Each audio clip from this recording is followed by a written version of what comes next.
ഇത്തിരി വചനം. ജ്ഞാനത്തിന്റെ പുസ്തകം 1-ാം അധ്യായം 4-5 തിരുവചനങ്ങൾ. ജ്ഞാനം കപടഹൃദയത്തിൽ പ്രവേശിക്കുകയില്ല, പാപത്തിന് അടിമയായ ശരീരത്തിൽ വസിക്കുകയുമില്ല. വിശുദ്ധവും സുശിക്ഷിതവുമായ ആത്മാവ് വഞ്ചനയിൽ നിന്ന് ഓടിയകലുന്നു, മൂഢാലോചനകളോട് വേഗം വിട പറയുന്നു, അനീതിയുടെ സാമീപ്യത്തിൽ ലജ്ജിക്കുന്നു.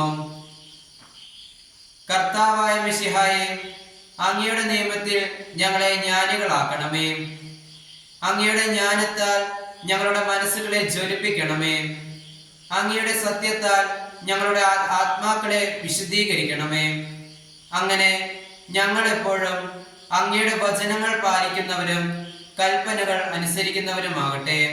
ആമേൻ.